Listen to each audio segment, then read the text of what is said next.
आपको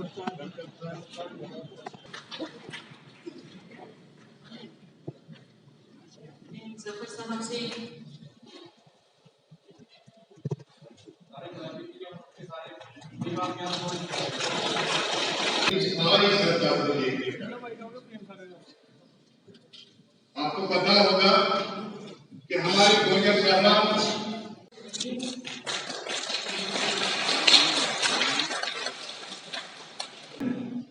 physical boundaries को खत्म किया और अगर आप वर्टिकलाइजेशन के डिटेल्स में जाकर उसके फुटप्रिंट्स को देखेंगे तो समझ में आएगा कि शायद उसकी जड़ें कहीं और सरकार से भी ग्रुप बनाकर सोशल मीडिया की मदद से डॉक्ट्रिनेशन की कोशिश लंबे समय से हो रही है।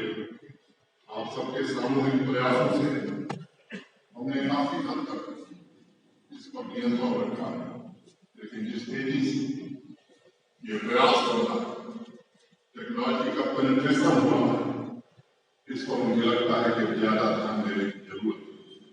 इसे किसी संप्रदाय से न जोड़कर देखें, ये हमारी भूल होगी।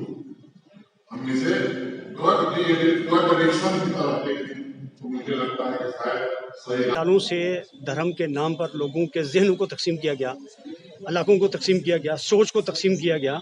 तो इस वक्त ये गुजर चैरिटेबल ट्रस्ट के प्लेटफार्म से पूरी रियासत के उलमा मशाइख यहाँ जमा हैं और सारे धर्म के जितने भी कायदीन हैं, पंडित हैं, ज्ञानी हैं और सारे लोग यहाँ इकट्ठे हैं।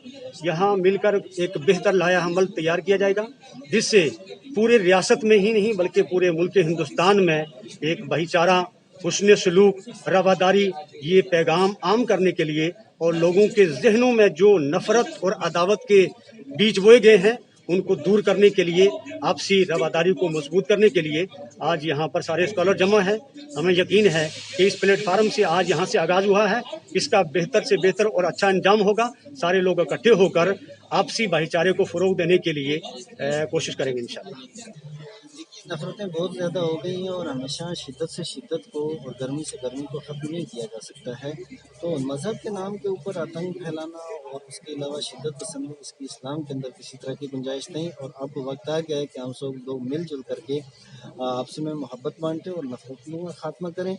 जब तक हमारे देश से, हमारे मुल्क से नफरतें ख़त्म नहीं होंगी हम लोग तरक्की नहीं कर सकते हैं और तब तक अमन अमान भी बरकरार नहीं रख सकता है। एक दूसरे के नज़रियात का, एक दूसरे की भावनाओं का जब तक हम लोग अदब व एहतराम नहीं करेंगे तब तक हम लोग जो है वो तरक्की भी नहीं कर सकते हैं। तो इस मंच से हम यही पैगाम देना चाहते हैं कि आपस में मेल, मोहब्बत, मुरब्बत और मोहब्बत के साथ रहें। इसी में हमारी तरक्की भी है, कामयाबी। इसी के समाधान के लिए तो हम सब लोग बैठ रहे हैं। जम्मू कश्मीर राज्य में मुस्लिम हैं, हिंदू हैं, सिख हैं, ईसाई हैं, सब लोग, सभी फेथ के मानने वाले लोग आज एक जगह, एक प्लेटफॉर्म पे, एक छत के नीचे इकट्ठे हुए हैं कि कहाँ कमी रह गई कि इस तरह की परेशानियां हैं। तो सब लोग मिलकर उसका समाधान निकालेंगे। है कि अगर ग्रंथों की बात की जाए, कहीं ना कहीं दहशत फैलाने के लिए लोग अपने ग्रंथों को फाड़ के फेंक देते हैं, कहीं ना कहीं एक दूसरे मजहब का नाम लगाया जाता है, फिर देखा जाए तो दंगा फसाद होता है। आपको लगता है अगर आपकी बात जो है समझाई जाएगी लोगों को तो लोग उसको अमल पसंद करेंगे? बिल्कुल, ये माना गया है और इस कॉन्फ्रेंस में विषय भी है कि इस पे चर्चा की जाएगी कि कहीं ना कहीं हम लोगों की आपस में कम्युनिकेशन गैप हो जाने के कारण कॉन्फ्लिक्ट हो रहा है। तो आपसी कम्युनिकेशन को कैसे भविष्य में भी जारी रखा जाए, इस पूरे के पूरे कॉन्फ्रेंस का एक बहुत महत्वपूर्ण मुद्दा है।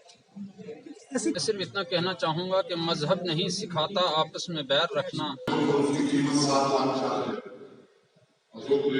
से हमने बात किया, ये 2021 का साल शुरू हो रहा है, 2021 मार्च में आगे युवाओं को देना चाहिए। आप हमारी मदद करो। उन्होंने कहा साहब 83,000 रुपया हम अपनी कंपनी की ओर से छोड़ देंगे उसकी कीमत। दूसरी बात था, एक साल जो मेंटेनेंस होगा उस पर कोई चार्ज नहीं करेंगे। उन्होंने कहा अपने 80,000 रुपया हम जम्मू कश्मीर प्रशासन के ओर से सब्सिडी देंगे। 7,04,000 रुपए का कमर्शियल वाहन यहाँ के युवा को 5,85,000 में मिलेगा। वो अपना और अपने परिवार के रोजगार की चिंता कर सकेगा। इस दिशा में भी काम 10 वाले so far is too small as compared to some of the most developed countries and the countries with much lesser population of Muslims.